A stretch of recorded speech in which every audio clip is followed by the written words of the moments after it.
మనం క్వాడ్రాటిక్ ఈక్వేషన్లో location of the రూట్స్లో 3 కాన్సెప్ట్స్ చూసాం. ఇప్పుడు ఇంకొక కాన్సెప్ట్, ఫోర్త్ కాన్సెప్ట్. ఇప్పుడు కండిషన్ ఏంటంటే K1 K2 అనేది రెండు రియల్ నెంబర్స్. సో మనం ఇంతకుముందు స్టార్టింగ్లో అనుకున్నట్టుగా K1 less than K2. Okay, అంటే ఒకటి అజ్యూమ్ చేసుకుంటున్నాం. అంటే రెండు నెంబర్స్ ఉన్నప్పుడు ఒక నెంబరు ఇంకో నెంబర్ కంటే లెస్ అవుతుంది కాబట్టి so year K1 less than K2 అని అనుకుంటున్నాం. నెక్స్ట్ ఇక్కడ exactly one root lies between K1 and K2. Exactly one root lies between K1 K2. K1 K2 మధ్యలో ఒకే ఒక రూట్ ఉండాలి అంటే యాక్చువల్గా మనం డిస్కస్ చేస్తుంది ఏంటి, క్వాడ్రాటిక్ ఈక్వేషన్ కదా. సో క్వాడ్రాటిక్ ఈక్వేషన్కి ఎన్ని రూట్స్ ఉంటాయి? 2 రూట్స్ ఉంటాయి. ఇప్పుడు ఒకే రూటు K1 K2 మధ్యలో ఉందంటే ఇంకో రూట్ ఎట్ సైడ్ ఉన్నట్టు, out side of the K1 K2 ఉన్నట్టు, అవునా కాదా? క్వాడ్రాటిక్ ఈక్వేషన్ కాబట్టి 2 రూట్స్ ఉంటాయి. ఇక్కడ ఎగ్జాక్ట్లీ ఒక రూట్ మాత్రమే K1 K2 మధ్యలో ఉందంటే రెండో రూటు దానికి అవుట్ సైడ్ ఉన్నట్టు, కాబట్టి క్లియర్గా రూట్స్ ఆర్ డిస్టింక్ట్ అని క్లియర్గా మనకు అర్థమైపోతుంది. అంటే ఒక రూట్ ఇన్సైడ్ అయితే ఇంకో రూటు ఖచ్చితంగా అవుట్ సైడ్ ఉండాలి. అదే బోత్ రూట్స్ ఇన్సైడ్ అంటే అప్పుడు ఈక్వల్ కూడా అవ్వచ్చు. Both roots are lies between K1 and K2 అంటే అప్పుడు ఈక్వల్ అవ్వచ్చు, డిస్టింట్ అవ్వచ్చు. రెండు రూట్స్ కూడా K1 K2 మధ్యలో ఉన్నాయి కాబట్టి అప్పుడు ఈక్వల్ అవ్వచ్చు, డిస్టింట్ అవ్వచ్చు. కానీ ఇక్కడ exactly one root lies between K1 K2, other one is out side of that one అంటే ఖచ్చితంగా అవి డిస్టింక్ట్ రూట్స్ అయి ఉంటాయి. కాబట్టి డిస్క్రిమినెంట్ ఏంటి, greater than 0. So first point చెప్పేయచ్చు. సో నెక్స్ట్ తర్వాత మనం ఏం చేస్తామంటే x square coefficient positive negative check చేసుకుంటాం. So x square coefficient positive అయితే ఫస్ట్ పాసిబిలిటీస్ అని ఫిగర్ గీద్దాం. సో మనకి ఎక్స్ స్క్వేర్ కోఎఫిషియంట్ పాజిటివ్ అయితే పైకి వస్తుంది. ఇక్కడ రూట్స్ రియల్ అండ్ డిస్టింక్ట్ అన్నాం కాబట్టి ఖచ్చితంగా రెండు డిఫరెంట్ పాయింట్స్ దగ్గర కట్ అవ్వాలి. నెక్స్ట్ ఇప్పుడు ఇంకొకటి ఏంటి పాసిబిలిటీస్, ఎక్స్ రూట్స్ నెక్స్ట్ ఇది కూడా ఒకటేసారి చూసేద్దాం. సో ఇక్కడ ఏమంటే ఎగ్జాక్ట్లీ వన్ రూట్ లైస్ బిట్వీన్ K1 K2. ఇక్కడ 2 రూట్స్ ఉన్నాయి కదా, ఆల్ఫా అండ్ బీటా. ఇందులో ఒక రూట్ K1 K2 మధ్యలో ఉండొచ్చు అన్నాడు. అంటే ఏదో ఒకటి ఆల్ఫానో బీటానో ఏదో ఒకటి మాత్రం K1 K2 మధ్యలో ఉంటుంది. సో K1 ఇక్కడ తీసుకుంటున్నాను, K2 ఇక్కడ తీసుకుంటున్నాను. ఇప్పుడు ఏంటి, ఎగ్జాక్ట్లీ ఒక రూట్ K1 K2 మధ్యలో ఉంది కదా. ఎందుకు ఆల్ఫా తీసుకుంటాం, నాకు బీటా ఇష్టం అంటే తీసుకోండి, నో ప్రాబ్లం. సో ఏదో ఒక రూట్, ఒకటే రూట్ ఆల్ఫా బీటా, ఈ పాసిబిలిటీస్ ఎన్ని రకాలుగా పాసిబిలిటీస్ అయితే నీకు గీసేయండి.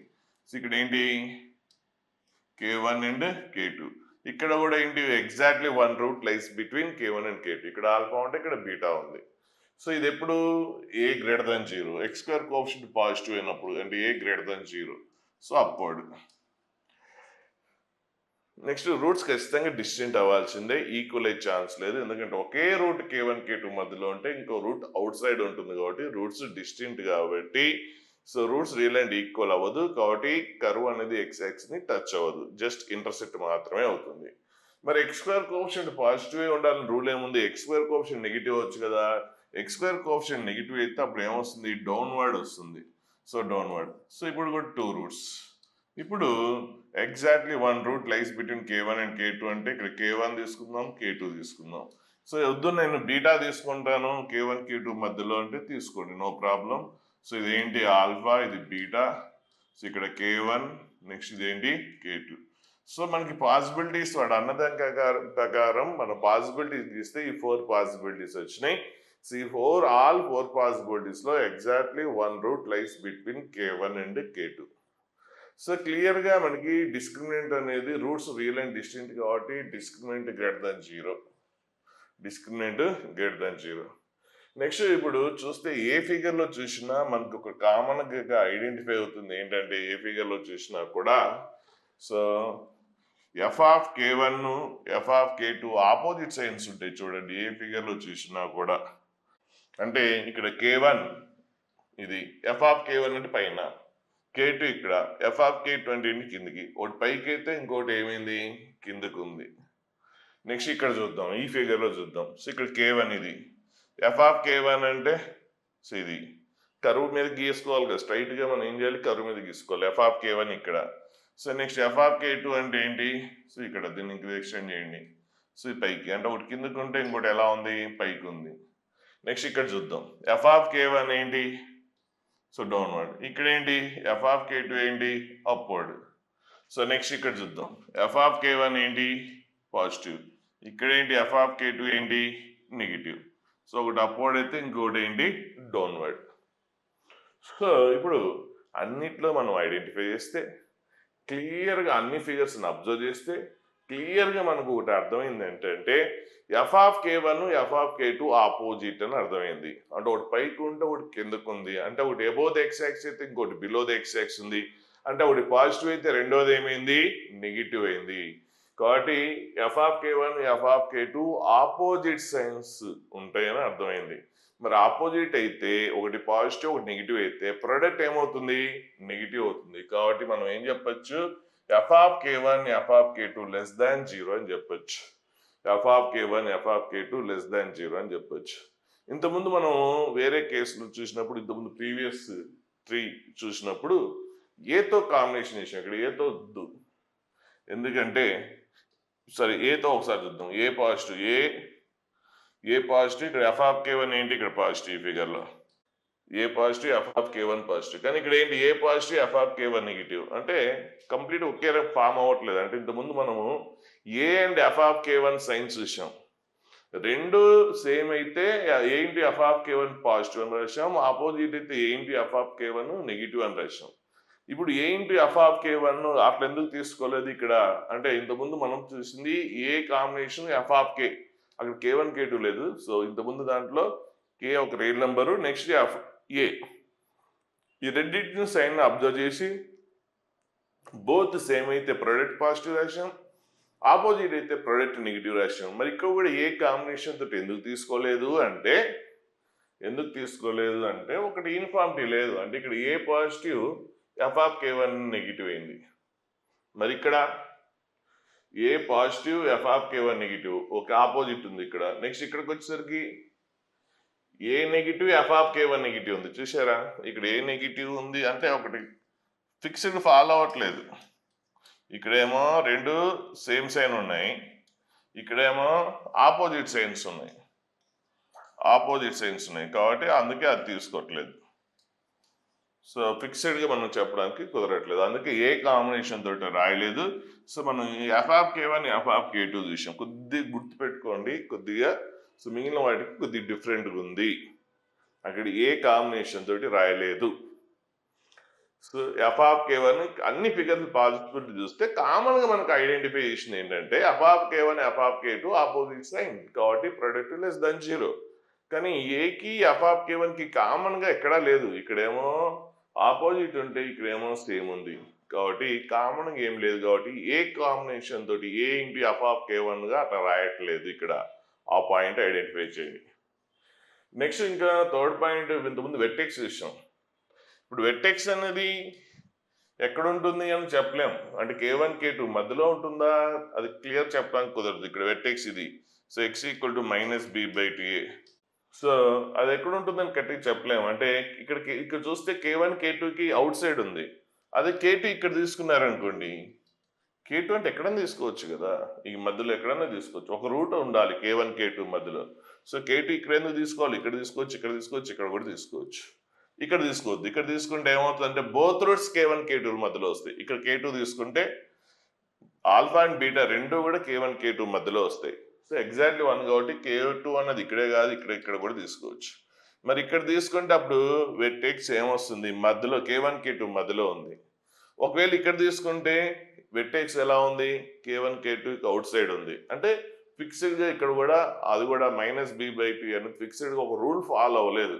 బిట్వీన్ కే వన్ కే టూ అన్నా ఉండాలి, లేదంటే కంప్లీట్గా అవుట్ సైడ్ అన్నా ఉండాలి. కానీ ఇక్కడ ఫిక్స్డ్గా some times outside possibility ఉంది, కొన్ని సమ్ టైమ్స్ ఇన్సైడ్ పాసిబిలిటీ ఉంది.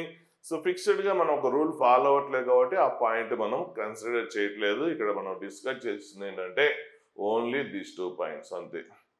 సో ఇది గుర్తుపెట్టుకోండి, ఇదేంటి కండిషన్ 4. సో నెక్స్ట్ ఇప్పుడు ఇంకో కండిషన్ చూస్తే ఇక్కడ ఏమన్నాడు condition both roots of f of x equal to 0 confined between k1 and k2. Both roots between k1 and k2 రెండు రూట్స్ కూడా k1 k2 మధ్యలో ఉండాలి. So both roots k1 k2 మధ్యలో ఉండాలి. సో అన్నట్టు దాని ప్రకారం మనం పాసిబిలిటీస్ గిద్దాం. First x square coefficient positive అనుకుందాం. ఎక్స్ స్క్వేర్ కోఎఫిషియంట్ పాజిటివ్ అయితే అప్పుడు కర్వ్ అప్వర్డ్ వస్తుంది. ఇప్పుడు ఏంటి both roots between K1 and K2 అన్నాడు కాబట్టి ఆల్ఫా బీటాలు రెండు కూడా K1 K2 మధ్యలో ఉండాలి. So both roots between K1 and K2. So రెండు కూడా ఇక్కడ K1 K2 మధ్యలో ఉన్నాయి కదా. సో ఇక్కడ డిస్టింట్ ఉన్నాయి. డిస్టింట్ ఎందుకు, ఈక్వల్ కూడా అవ్వచ్చు కదా, ఈక్వాలిటీ కూడా పాసిబిలిటీ ఉంది.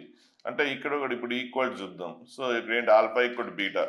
సో ఇక్కడ K1 K2 ఇక్కడ కూడా బోత్ రూట్స్ K1 K2 మధ్యలో ఉన్నాయా లేవా? బోత్ రూట్స్ K1 K2 మధ్యలో ఈక్వలా అన్ఈక్వలా మనకు అనవసరం. నేను అంటుంది బోత్ రూట్స్ K1 K2 మధ్యలో ఉన్నాయా లేవా. సో ఇది చూసాం. అలాగే ఇంకో పాసిబిలిటీ ఇదేంటి, రెండిట్లో కూడా ఏ గ్రేటర్ దాన్ 0. సో ఈసారి ఏ లెస్ దాన్ 0 చూద్దాం. సో ఏ లెస్ దాన్ 0. సో ఏ లెస్ దాన్ 0 అయితే అప్పుడు డౌన్వర్డ్ అవుతుంది. So both roots between K1 K2 roots రెండు కూడా డిస్టింక్ట్ అనుకుందాం. సో బోత్ రూట్స్ కూడా K1 K2కి మధ్యలో ఉన్నాయి. So next both roots equal కూడా అవ్వచ్చు కదా, సేమ్ డౌన్వర్డ్ ఉండి. కాబట్టి alpha equal to beta. So ఇక్కడ K1 ఇదేంటి K2. సో ఇక్కడ చూసారా అన్ని ఫిగర్స్, ఏ పాసిబిలిటీ చూసినా కూడా బోత్ రూట్స్ K1 K2 మధ్యలో ఉన్నాయి. బోత్ రూట్స్ K1 K2 మధ్యలో ఉన్నాయి. సో ఈ అన్ని ఫిగర్స్ మనం ఐడెంటిఫై చేసిన తర్వాత roots both roots between K1 K2 మధ్యలో ఉండాలంటే రూట్స్ డిస్టింక్ట్ ఉండొచ్చు, ఈక్వల్ ఉండొచ్చు. కాబట్టి డిస్టింక్ట్ ఉండొచ్చు, ఈక్వల్ ఉండొచ్చు. కాబట్టి డిస్క్రిమినెంట్ ఏంటి, greater than or equal to 0. రెండింటికి స్కోప్ ఉంది. రూట్స్ మేబీ ఈక్వల్ అవ్వచ్చు, అన్ఈక్వల్ అవ్వచ్చు. కాబట్టి అని ఇక్కడేమో డెల్టా ఏంటి గ్రేటర్ దెన్ 0, ఇక్కడేంటి డెల్టా ఏంటి ఈక్వల్ టు 0. సో రెండింటిని క్లబ్ చేస్తే delta or D greater than or equal to 0. ఆ పాయింట్ అయిపోయింది. నెక్స్ట్ ఇక్కడ చూడండి, ఎఫ్ ఆఫ్ K1 పైకి ఉంది, ఎఫ్ ఆఫ్ K2 కూడా పైకే ఉంది. ఇక్కడ f of K1 f of K2 రెండు కూడా పైకే ఉన్నాయి. ఇక్కడ కూడా F of K1 f of K2 రెండు కూడా పైకే ఉన్నాయి. ఇక్కడ ఎఫ్ ఆఫ్ K1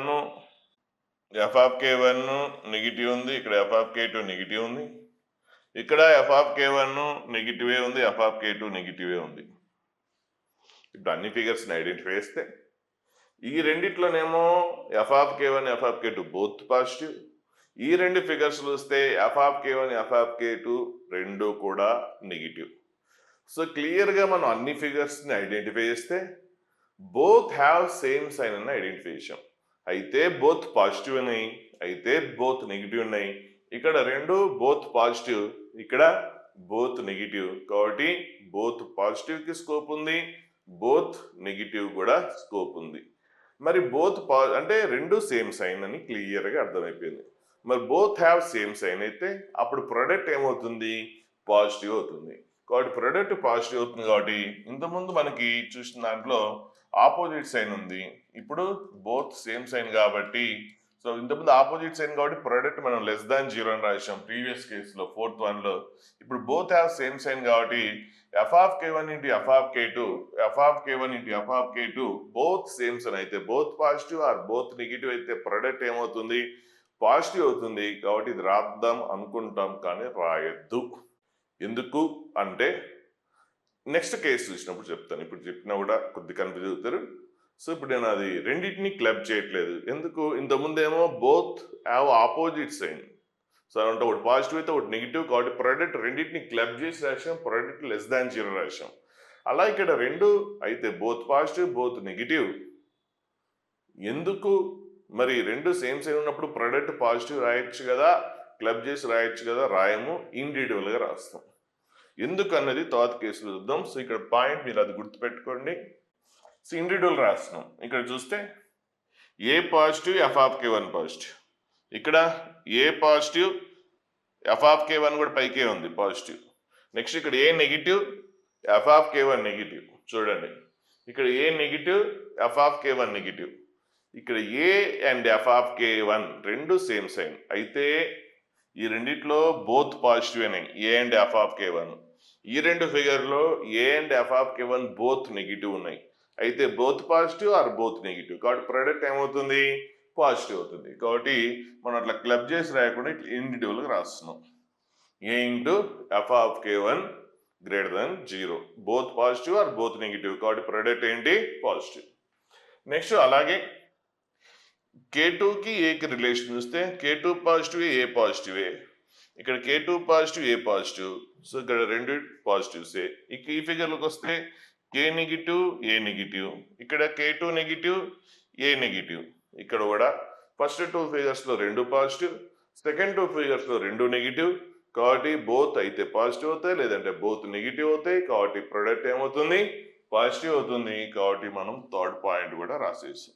నెక్స్ట్ ఏ ఫిగర్లో చూసినా వెట్టెక్స్ ఎలా ఉంది? K1 K2 మధ్యలో ఉంది. ఏ ఫిగర్లో చూసినా వెట్టెక్స్ ఇక్కడే కదా.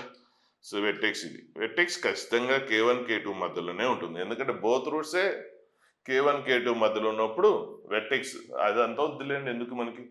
సో వెట్టెక్స్ చూసారు కదా, సెంటర్ పాయింట్ K1 K2 మధ్యలోనే ఉంది. సో ఇక్కడ కూడా K1 K2 ఏంటి? సో మధ్యలోనే ఉంది. సో వెట్టెక్స్ ఇదేంటి? వెట్టెక్స్ ఏంటి? K1 K2 మధ్యలో ఉంది. ఇక్కడ కూడా వెట్టెక్స్ ఏంటి?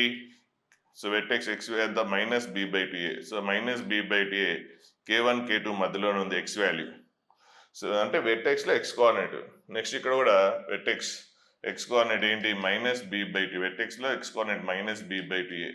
సో ఏ ఫిగర్ చూసినా, ఆల్ ఫోర్ ఫిగర్స్లో ఏ ఫిగర్ చూసినా వెట్టెక్స్లో x కోఆర్డినేట్ K1 K2 మధ్యలో ఉంది. కాబట్టి మనం ఏం చెప్పొచ్చు? Fourth point. ఇంతకుముందు మనకి 3 పాయింట్స్ వచ్చినాయి, కొన్నిట్లో ఓన్లీ 2 పాయింట్స్ వచ్చినాయి, ఇక్కడ 4 పాయింట్స్ వచ్చినాయి. So -b/2a lies between K1 and K2. ఇక్కడ 4 కండిషన్స్ వచ్చినాయి.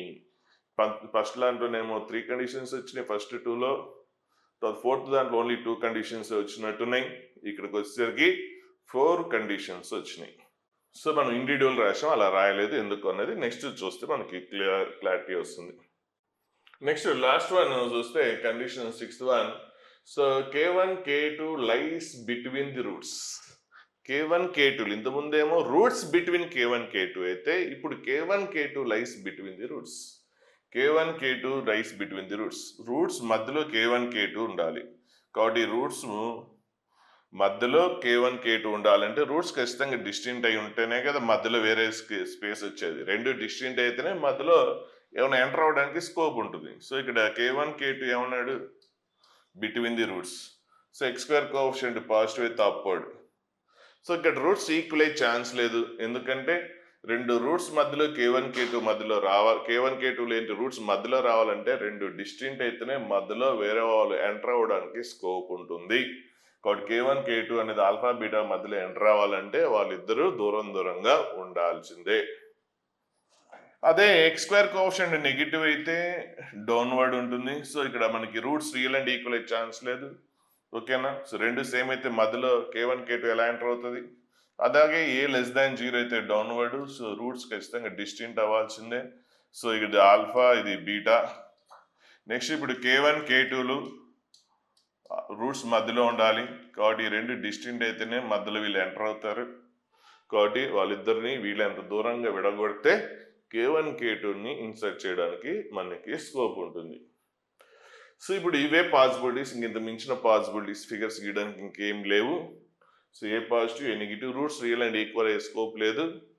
సో నో రియల్ రూట్స్ కదంటే అసలు నో రియల్ రూట్స్ అనే కాన్సెప్టే రాదు ఇక్కడ. ఎందుకంటే కంపారిజన్ రూట్స్ అనేది K1 K2 మధ్యలో, లేదంటే లెస్ దాన్ ఒకదానికి లెఫ్ట్ సైడ్ ఒకదానికి రైట్ సైడ్ కంపారిజన్ చేసామంటే అది ఖచ్చితంగా రూట్స్ రియల్ నెంబర్స్ అవ్వాల్సిందే. కాబట్టి నో రియల్ రూట్స్ అనే స్కోపే ఇక్కడ ఉండదు ఇందులో. ఇప్పుడు రూట్స్ ఖచ్చితంగా డిస్టింక్ట్, క్లియర్గా అర్థమవుతుంది రూట్స్ ఆర్ డిస్టింక్ట్ అని. కాబట్టి డెల్టా అనేది >0 అని క్లియర్గా చెప్పచ్చు. Next f(k1) f(k2) both same sign. ఇక్కడ f(k1) f(k2) బోత్ పాజిటివ్స్. కాబట్టి ఏంటి? Product positive. సో ఇక్కడ కూడా f(k1) f(k2) ఇంతకుముందు మనం చెప్పినట్టుగా అక్కడ ప్రొడక్ట్ ఏమైంది? పాజిటివ్ అయితే ఇక్కడ కూడా పాజిటివ్ అయింది. సో ఎందుకు నేను ఇట్లా రాయలేదు, సపరేట్గా ఎందుకు రాసామంటే ఒకవేళ ఇట్లా క్లబ్ చేసి రాస్తే అప్పుడు క్లారిటీ ఎలా తెలుస్తుంది? ఇక్కడేమో అంటే డిఫరెన్స్ ఎలా తెలుస్తుంది అంటే ఇక్కడ f(k1) f(k2) పాజిటివ్ వచ్చింది. ప్రీవియస్ కేసులో కూడా f(k1) f(k2) నెగిటివ్ పాజిటివే వచ్చింది. మరి రెండింటికి తేడా ఎలా తెలుస్తుంది అంటే రెండు కండిషన్ డిఫరెంట్ కదా. ఇక్కడ ఏంటి? K1 K2 lies between the roots. K1 K2 lies between the roots. ఇంతకుముందు roots lies between K1 K2. ఇంతకుముందు కేసు ఏంటి, roots lies between K1 K2. ఆ రెండింటికి డిఫరెన్స్ ఎలా ఐడెంటిఫై చేస్తాం మనము, రెండింటికి సేమే తీసుకున్నప్పుడు. కాబట్టి సో ప్రొడక్ట్ ఇక్కడ పాజిటివ్ అంటే K1 K2 between the roots ఉన్నా అట్లాగే వస్తుంది. K1 K2 రూట్స్ మధ్యలో ఉన్న, K1 K2 రూట్స్ మధ్యలో ఉన్న, లేదంటే రూట్సే K1 K2 మధ్యలో ఉన్నా కూడా అదే వచ్చినప్పుడు ఆ రెండింటికి తేడా ఎలా తెలుస్తుంది, ఏదని మనకి ఎలా తెలుస్తుంది? సో చూడండి, ఇంతకుముందు previous 5th point 6th point మనం క్లబ్ చేసి తెస్తే కండిషన్ రెండింటికి సేమ్ వస్తుంది. మరి డిఫరెంట్ కండిషన్స్ సేమ్ కండిషన్ వస్తే ఆ డిఫరెన్స్ అనేది మనం ఐడెంటిఫై చేయడం అనేది కష్టం అవుతుంది. కాబట్టి ఇక్కడ ఇండివిజువల్గా రాయండి, కంబైన్డ్గా రాయొద్దు. ఒకే కేసులో కంబైన్డ్గా రాసాం మనం. ఏ కేసు అంటే 4th కేసు. ఒక్క దగ్గర రాయొచ్చు, గుర్తుపెట్టుకున్నా, ఒక దగ్గర. ఎందుకంటే ఆ రెండు ఆపోజిట్, ఒకటి పాజిటివ్ అయితే ఒకటి ఏంటి నెగిటివ్, ఒకటి పైకి అయితే ఒకటి ఏంటి కిందకి, కాబట్టి ఆపోజిట్ కాబట్టి ప్రొడక్ట్ నెగిటివ్ రాశాం. కానీ 5th కేసు 6th కేసులో బోత్ సేమ్ సైన్ ఉన్నప్పుడు ఆ రెండింటికి మనం అప్పుడు ప్రొడక్ట్ పాజిటివ్ రాస్తే ఏ కేసు తెలియదు. 5th కేసుకి అదే వస్తుంది, 6th కేసుకే వస్తుంది. ఆ డిఫరెన్స్ ఏంటి, కండిషన్ కంప్లీట్ డిఫరెంట్ కదా. ఇక్కడ ఏమో K1 K2 రూట్స్ మధ్యలో ఉంటే ఇంతకుముందు ప్రీవియస్ కండిషన్లో రూట్సే K1 K2 మధ్యలో ఉన్నాయి. ఆ పాయింట్ ఐడెంటిఫై చేయండి. అందుకే ఇక్కడ ఇది రాయడం లేదు. రెండు సేమ్ సైన్ ఉన్నా కూడా దానికి ప్రిఫరెన్స్ ఇవ్వట్లేదు. ఒక్క దగ్గరే గుర్తుపెట్టుకోండి, ఇది మర్చిపోతారు. ఒకే ఆపోజిట్ సైడ్ ఉన్నప్పుడు మాత్రమే ఇట్లా క్లబ్ చేసి రాయండి. ఇంకా రిమైనింగ్ ఇండివిజువల్గా రాయండి. రిమైనింగ్ దాంట్లో ఇండివిజువల్గా ఒక 4th కేసులో మాత్రమే మనం క్లబ్ చేసి రాసాం. f(k1) f(k2) is less than 0 అని. సో ఒకసారి మళ్ళీ రివైజ్ చేయండి. కాబట్టి సో ఇక్కడ క్లబ్ చేసి రాయొద్దు, ఇండివిజువల్గా రాద్దాం. సరే, ఇండివిజువల్ రాస్తే ఏ పాజిటివ్ ఉంది, f(k1) ఏముంది, నెగిటివ్ ఉంది. ఇక్కడ ఏ నెగిటివ్ ఉంది, f(k1) పాజిటివ్ ఉంది. చూసారా, ఆపోజిట్ ఉన్నాయి. చూసారా, ఆపోజిట్ ఉన్నాయి. ఏ నెగిటివ్ అయితే f(k1) పాజిటివ్, ఏ పాజిటివ్ అయితే f(k1) ఏంటి నెగిటివ్. కాబట్టి ఆపోజిట్ ఉంది కాబట్టి ప్రొడక్ట్ ఏమవుతుంది, నెగిటివ్ అవుతుంది. అలాగే next A and f(k2), A positive అయితే f(k2) ఏంటి నెగిటివ్. ఇక్కడ ఏ నెగిటివ్ అయితే f(k2) ఏంటి పాజిటివ్. ఇక్కడ కూడా ఆపోజిట్ ఉన్నాయి. ఏ అండ్ f(k2) ఆపోజిట్ ఉన్నాయి కాబట్టి ప్రొడక్ట్ ఏంటి నెగిటివ్. కాబట్టి ఈ పాయింట్ అయిపోయింది. నెక్స్ట్ వెర్టెక్స్ అనేది మనకి -b/2a అనేది ఇక్కడ K1 K2 మధ్యలో ఉంది. ఇక్కడ కూడా -b/2a అనేది K1 K2 మధ్యలో ఉంది కాబట్టి అప్పుడు K1 -b/2a K2 అని రాయొచ్చు కదా. మరి ఎందుకు రాయలేదంటే K2 ఇక్కడ ఎందుకు తీసుకోవాలి, నేను రెండు ఇక్కడే ఇలా తీసుకుంటాను. పాసిబిలిటీ అలాగే తీసుకోవాలి, రూల్ ఏముంది, K1 K2. ఒకసారి ఫిగర్ పెద్దగిద్దాం. సో ఇది వెర్టెక్స్. సో ఇది చూస్తే వెర్టెక్స్ అనేది K1 K2 మధ్యలో ఉంది కదా అంటారు. ఇప్పుడు నేను K1 ఇక్కడ తీసుకుంటా, K2 ఇక్కడ తీసుకుంటా. బోత్ రూట్స్ మధ్యలో ఉందా K1 K2? ఇప్పుడు చెప్పండి, -b/2 ఎలా ఉంది, K1 K2 మధ్యలో ఉందా అంటే మనం తీసుకున్న దాన్ని బట్టి వస్తుంది, మన ఫిగర్ డ్రా చేసిన దాన్ని బట్టి వస్తుంది. అంతేగాని యూనిఫామిటీ లేదు. ఆల్వేస్ అవ్వాలి. నువ్వు ఎలా తీసుకున్నా, ఎలా లొకేట్ చేసినా కూడా కండిషన్ సాటిస్ఫై అవ్వాలి. ఇక్కడ చూస్తేనేమో -b/2a K1 K2 మధ్యలో ఉంది, ఇక్కడేమో అవుట్ సైడ్ ఉంది. లేదంటే K1 ఇక్కడ K2 ఇక్కడ తీసుకుంటాం. సో యూనిఫామిటీ లేదు, కాబట్టి ఫిక్స్డ్గా రూల్ ఫాలో అవ్వట్లేదు. కాబట్టి దాని గురించి డిస్కస్ చేయట్లేదు. మనం ఎప్పుడైనా డిస్కస్ చేసేది యూనిఫామిటీ. ఆల్వేస్ ఆ కండిషన్, ఎనీ పాసిబిలిటీస్, ఏ పాసిబిలిటీస్ ఇచ్చినా కూడా ఆ కండిషన్ స్ట్రిక్ట్గా ఫాలో అవ్వాలి. స్ట్రిక్ట్గా ఫాలో అయితేనే కన్సిడర్ చేస్తాం. ఇక్కడ అవ్వట్లేదు కాబట్టి ఆ కండిషన్ తీసుకోవట్లేదు. ఓన్లీ దీస్ 3 కండిషన్స్ వస్తున్నాయి. సో ఇవి లొకేషన్ ఆఫ్ ది రూట్స్ మీద కాన్సెప్ట్. సో మనం ఆల్రెడీ ఇంతకుముందు కొన్ని ఎగ్జాంపుల్ చూసాం. సో ఈ కాన్సెప్ట్స్ 4, 5, 6 కూడా నెక్స్ట్ వీడియోలో మనం ఎగ్జాంపుల్స్ చూద్దాం.